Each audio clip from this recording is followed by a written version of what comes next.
The first contact.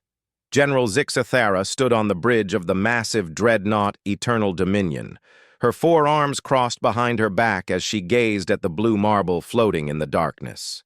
Earth. The third planet from a small yellow star, inhabited by a species that called themselves humans. According to the Galactic Council's records, they were a young race that had barely achieved faster-than-light travel. "General," came the voice of Commander Veltar, her tactical officer. "Our scouts report that the human fleet has positioned themselves in a defensive formation around their homeworld." Zixthara's mandibles clicked in what her species considered amusement. "How many ships do they have?" "Approximately 300 vessels, General. Most appear to be outdated by our standards. Chemical propulsion, primitive energy weapons, and what looks like kinetic projectile systems." The General's second heart beat faster with anticipation. In her 2 centuries of military service, she had conquered 17 different species for the hegemony. Each time, it followed the same pattern. The younger races would see their massive fleet, understand the hopelessness of their situation, and surrender. Then came the standard occupation, resource extraction, and integration into the hegemony's vast empire. Humans would be no different. "Open a communication channel to their command vessel," Zixthara ordered. Her translation implant activated, ready to convert her words into the crude human language. The view screen flickered to life, showing a human male in what appeared to be a military uniform. He had short gray hair, weathered features, and eyes that reminded Zixthara of the ice-cold worlds at the edge of known space. "I am Admiral Marcus Chen of the United Earth Defense Force," the human said, his voice steady despite facing a fleet that outnumbered his own 10-1. "State your intentions." Zixthara stepped forward, her massive frame filling the communication screen. At nearly 3 meters tall, with chitinous armor-like skin and glowing orange eyes, she had learned that her appearance alone was often enough to break the spirit of lesser species. "I am General Zixthara of the Third Hegemony Fleet. By the authority granted to me by the Galactic Council, I hereby claim this system and all its resources for the hegemony. You will stand down your forces immediately and prepare for occupation." Admiral Chen's expression didn't change. If anything, Zixthara thought she saw something like a smile at the corner of his mouth. "I appreciate the introduction, General, but I'm afraid we'll have to decline your generous offer. Earth is not for sale, rent, or conquest." Commander Veltar's antennae twitched in confusion. "General, perhaps their translation systems are malfunctioning. The human appears to be rejecting our terms." But Zixathara had heard correctly. In all her years of conquest, no species had ever simply said no to the overwhelming force of a hegemony fleet. They begged, they pleaded, they tried to negotiate, but they never just refused. "Human," Zixathara said, her voice taking on the tone she used when addressing particularly slow subordinates. "Perhaps you do not understand the situation. We have 3,000 warships. Our technology is superior to yours in every measurable way. Your weapons cannot penetrate our shields. Your ships cannot outrun ours. Surrender now, and your species will be granted worker status in the hegemony. Continue this foolishness, and you will be classified as a hostile species and dealt with accordingly." Admiral Chen leaned back in his chair, actually looking relaxed. "General, I think you're the one who doesn't understand the situation. You see, humans have a saying, 'Give me liberty, or give me death.' We didn't crawl out of caves, survive ice ages, and build starships just to roll over the first time someone bigger showed up." Zixthara felt a stirring of something she hadn't experienced in decades. Uncertainty. Every species they had encountered followed predictable patterns. When faced with overwhelming force, intelligent beings chose survival over pride. It was a universal constant, wasn't it? You speak of death as if it's preferable to life. Zixathera said. This is illogical.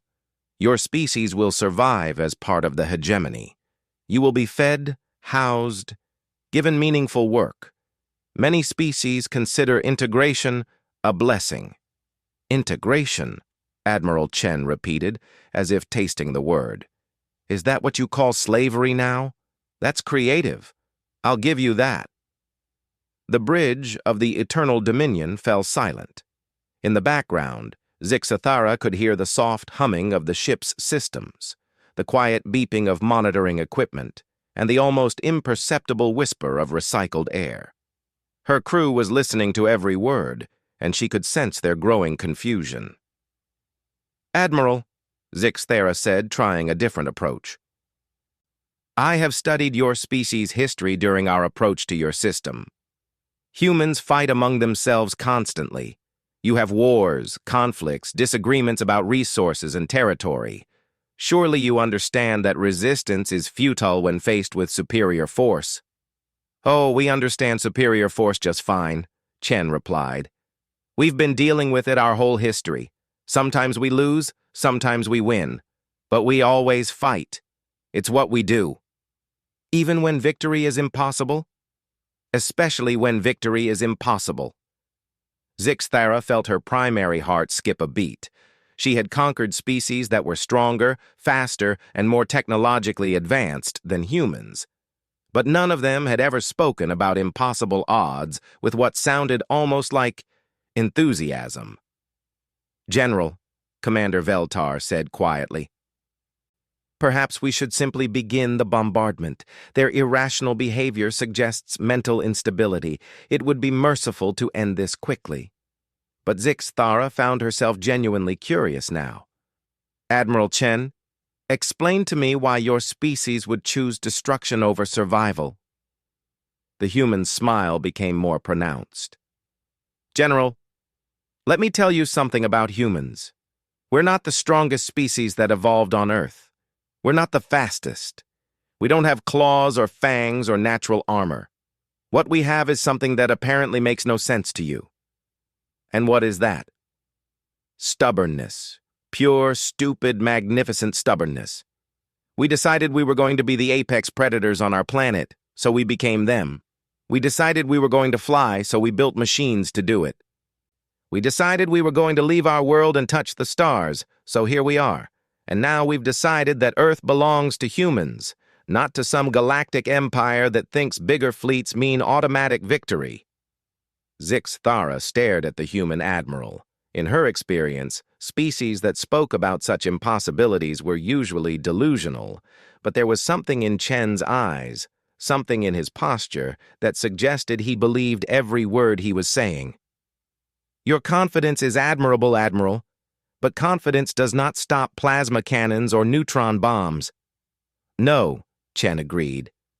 But you know what confidence does do? It makes us try things that no sane species would attempt. It makes us fight in ways that break all the rules. It makes us ignore limits that everyone else accepts as absolute truth. Such as, you'll find out soon enough.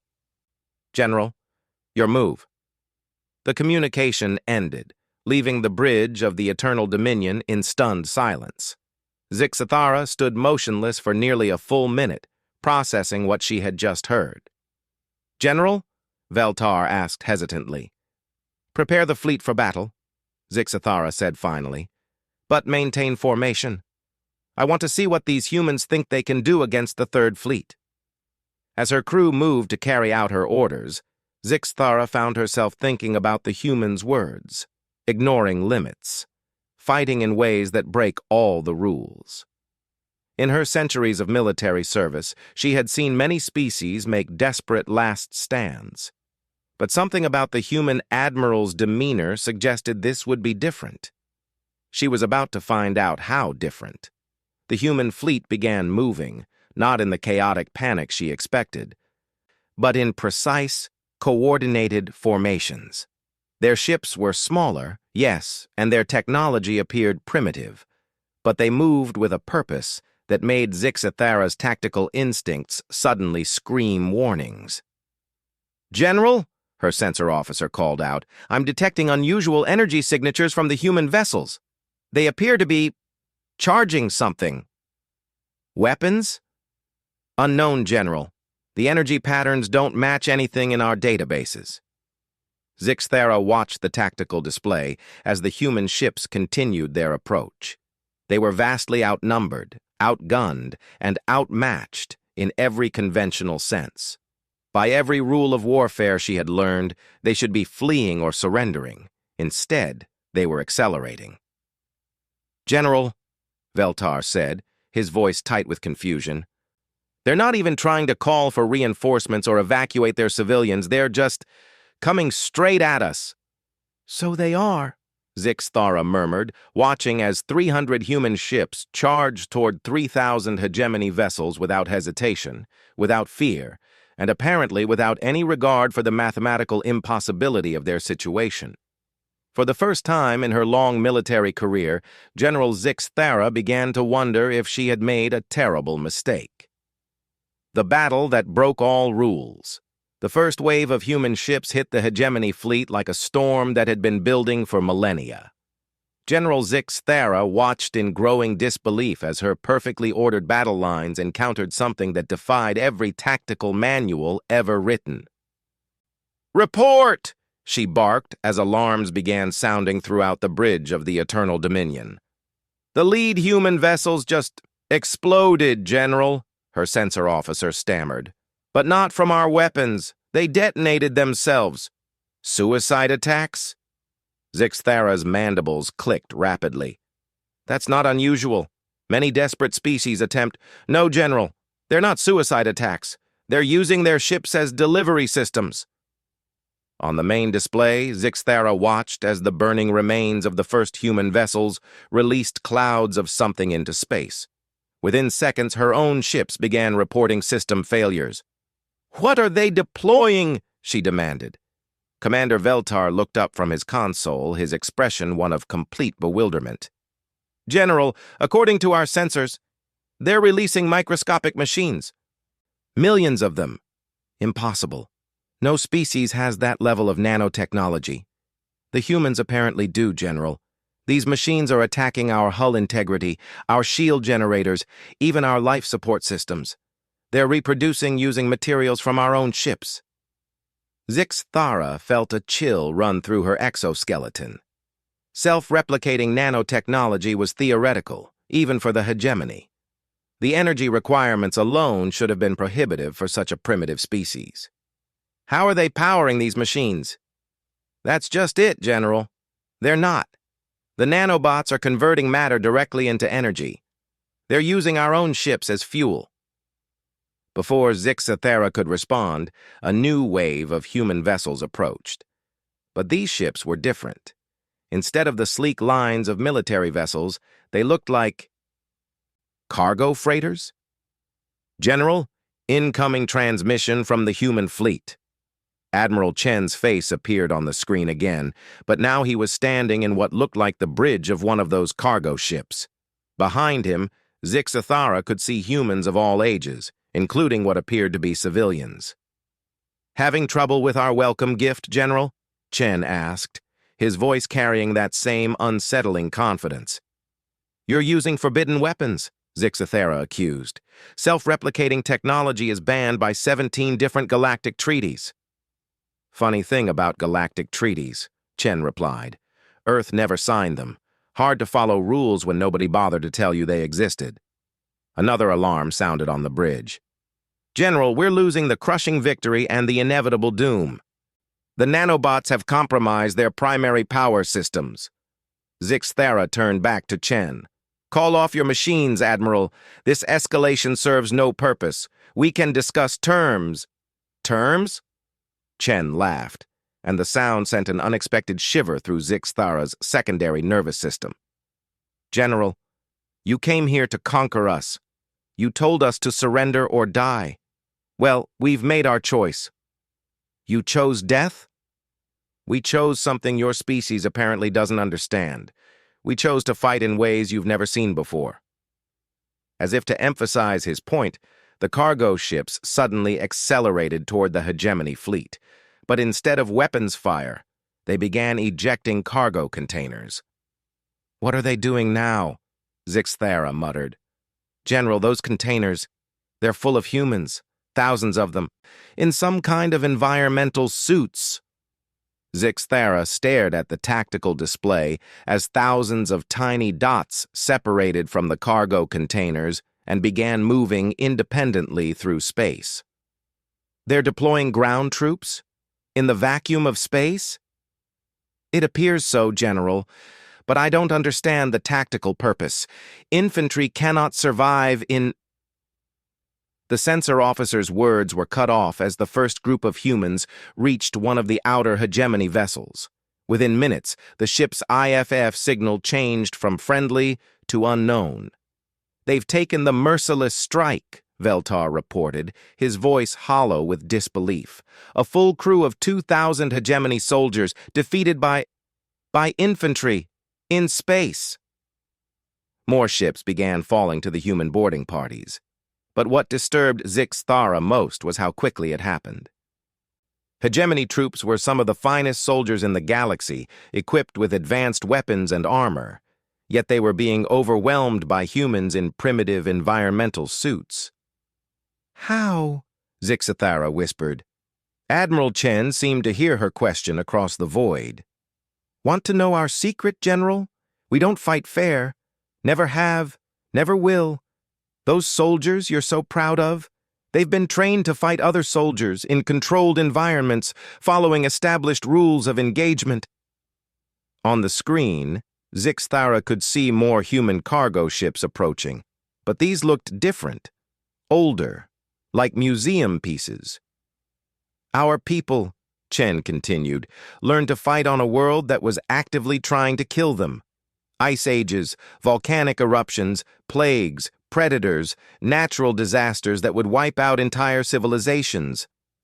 We learned that survival doesn't care about fairness or rules or proper military protocol. But space combat requires adaptation," Chen interrupted. "See those old ships coming toward you? Those are museum pieces, ships that haven't seen service in decades. Want to know who's crewing them?" Zixthara found herself afraid to ask. "Retired veterans, grandfathers and grandmothers who fought in our last major war. They volunteered when they heard about your invasion. Didn't even ask for weapons upgrades. Said they'd make do with what they had." The museum ships opened fire, but not with energy weapons or missiles. Instead, they launched what appeared to be simple metal projectiles. "Kinetic rounds," Veltar observed. "Primitive, but moving at significant velocity." "Not just kinetic rounds," Chen corrected, somehow hearing the tactical analysis. "Every piece of space debris we've been collecting for the last century, every failed satellite, every broken ship component, every piece of cosmic dust we could gather, all accelerated to a significant fraction of light speed." The result was devastating. The hegemony shields, designed to deflect energy weapons and sophisticated missiles, were completely unprepared for clouds of high-velocity debris. Ships that had survived centuries of warfare found their hulls punctured by chunks of metal that cost virtually nothing to produce. "This is madness," Zixthara breathed. "No civilized species fights this way." "Civilized," Chen repeated, as if tasting the word. "There's that perspective problem again, General. You keep assuming we follow the same rules you do." More alarms sounded. Zixthara's fleet was taking significant casualties, but not from superior technology or overwhelming force. They were being defeated by creativity, improvisation, and a complete disregard for conventional military doctrine. "General," her communications officer called out, "we're receiving surrender requests from 17 of our vessels. They're asking to discuss terms with the human boarding parties." "Surrender requests? From hegemony soldiers?" "Yes, General. Apparently the humans have been persuasive." Admiral Chen smiled on the screen. "Want to know what we told your soldiers, General? We told them the truth, that this war doesn't have to end with their deaths." that they could choose to fight for something other than an empire that treats them as expendable. You're turning my own troops against me? We're giving them options they've never had before. Funny thing about sentient beings, General, when you treat them like individuals instead of resources, they tend to respond positively. Zixthara looked around her bridge.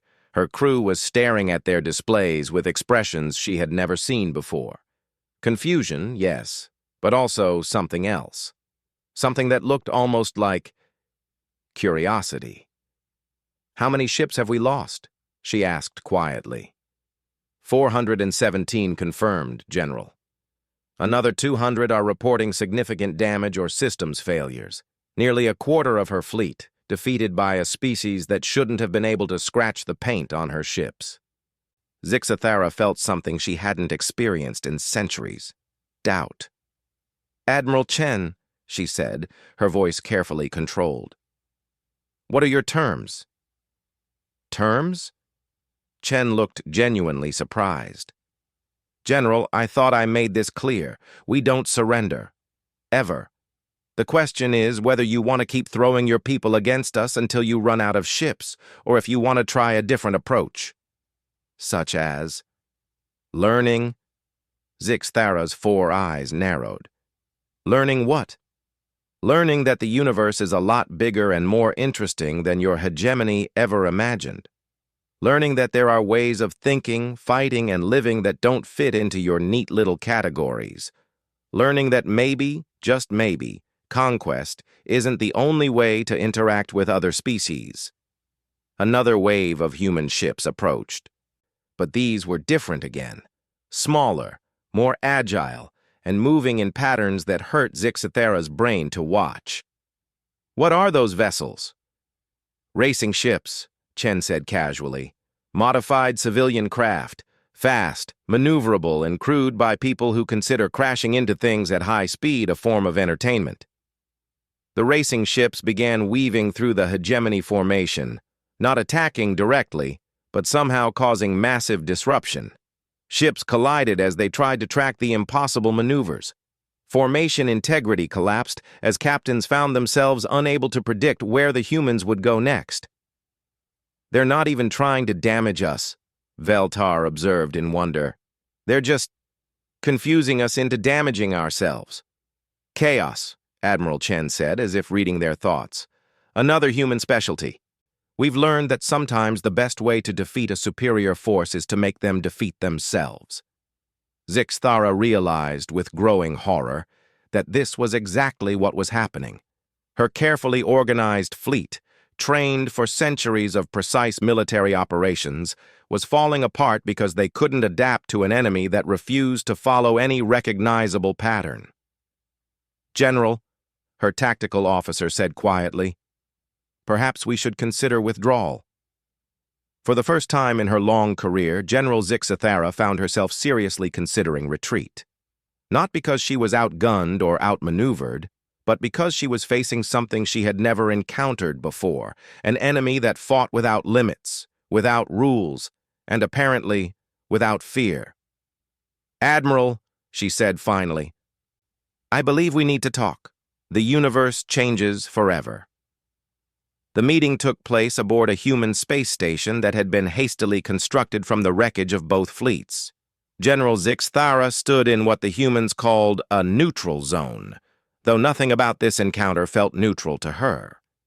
The station itself was a perfect example of human thinking. Instead of building something new, they had simply welded together pieces of destroyed ships into something functional. "It's not pretty," Admiral Chen admitted, noticing her examination of the improvised structure. "But it works. That's very human, I'm afraid." Zixthara found herself studying the human more carefully than she had during their battles. Without the urgency of combat, she could see details she had missed before. Chen was old for his species, probably nearing the end of his natural lifespan. His hands showed scars from what appeared to be manual labor. Most telling of all, he wore no visible signs of rank or status beyond a simple uniform. "In hegemony tradition," Zixthara said carefully, The defeated general presents their sword to the victor. Good thing we're not following hegemony tradition then, Chen replied. Besides, I'm not sure who won this particular fight. My fleet is crippled. Your losses were minimal. By any military standard— Military standards, Chen interrupted with that familiar smile. There you go again, assuming we think the same way you do. They were joined by other humans, and Zixthara was surprised by the diversity. Not just in appearance, though humans showed far more physical variation than most species, but in apparent profession and background. She recognized military personnel, but also individuals who were clearly civilians, scientists, even what appeared to be artists. General Zixthara, Chen said formally, let me introduce our negotiating team, Dr. Sarah Kim, our lead xenobiologist, Professor James Okafor, who studies galactic politics, Maria Santos, who represents our civilian governments, and Zhang Wei, who's here because he builds impossible things for fun. Zixthara looked confused. Where are your military leaders, your strategic planners? They're here too, Chen said. But we've learned that the best solutions usually come from including different perspectives, another human quirk. Dr. Kim stepped forward, her expression showing genuine curiosity rather than the triumph or hostility Zixthara had expected. General, we've been studying the weapons and technology your fleet used against us. They're remarkable. Some of the engineering solutions are completely beyond our current capabilities. Yet you defeated us. We surprised you, Professor Okafor corrected. There's a difference. Your technology is superior, your ships are more advanced, and your soldiers are better trained, but you expected us to fight like everyone else you've conquered. Zhang Wei, the one Chen had introduced as someone who builds impossible things, spoke up. We're not better than you, General. We're just different. And sometimes different is enough. Maria Santos moved to what appeared to be a viewing port, looking out at the combined wreckage floating in space. General, may I ask you something? In all your years of conquest, did you ever wonder if there might be better ways to interact with other species? Zixthara's mandibles clicked slowly. The hegemony brings order, stability, and progress to chaotic systems. Our methods may seem harsh, but they are effective. For who? Dr. Kim asked gently. The question hung in the air like a challenge. Zixthara found herself thinking about the surrender requests from her own troops, about the ease with which humans had convinced hegemony soldiers to reconsider their loyalties. Our empire spans thousands of systems, Zixthara said finally. We have eliminated war between species, standardized technology and communication, and created the largest peaceful civilization in galactic history. Peaceful, Admiral Chen repeated, except for the part where you conquer everyone by force. Order requires structure. Structure requires authority. Not all species are capable of self-governance. Professor Okafor leaned forward. General, with respect, that's exactly what every empire in history has said about its subjects. It's also exactly what humans said about each other for most of our history. We were wrong, Maria Santos added. Humans spent centuries believing that some groups were naturally superior to others, that conquest was inevitable, that order could only come through domination. We learned better. How? Zhang Wei grinned. We kept fighting each other until we got tired of it. Took us a while, but eventually we figured out that cooperation worked better than conquest. Dr. Kim pulled up a holographic display showing Earth's history. We had hundreds of different governments, thousands of different cultures, dozens of different species we shared the planet with. For the longest time, we thought that meant conflict was inevitable. What changed? We started talking to each other instead of just talking about each other, Admiral Chen said. Turns out when you actually listen to different perspectives, you learn things you never would have discovered on your own. Zixthara studied the humans around her. They showed none of the deference she expected from conquered species, but also none of the arrogance she associated with victors. Instead, they seemed genuinely interested in understanding her perspective. "You are proposing an alternative to hegemony rule," she said slowly. "We're proposing an alternative to rule, period," Maria Santos corrected. "What if, instead of conquest, you tried cooperation? What if, instead of forcing other species to join your empire, you invited them to participate in something bigger?" Such as... Professor Okafor activated another display, showing a complex web of connections between star systems. Voluntary association, trade agreements instead of resource extraction, scientific collaboration instead of technology confiscation, cultural exchange instead of cultural assimilation. Zixthara stared at the display. "This is chaos. Without central authority, without unified command structure, how do you maintain order?" "Order," Zhang Wei said thoughtfully, "or control, because those are two different things." Dr. Kim added, "General, we've been analyzing the social structures of species the hegemony has conquered. Did you know that most of them had lower crime rates, higher innovation indices, and greater individual satisfaction before they were integrated? Impossible. The hegemony provides security, resources, purpose. The hegemony provides servitude," Admiral Chen said bluntly. "And in our experience, most intelligent beings prefer freedom, even if it comes with uncertainty." Zixthara felt something shifting in her understanding, like a fundamental assumption being quietly undermined. "You are suggesting that our entire civilization is built on a false premise."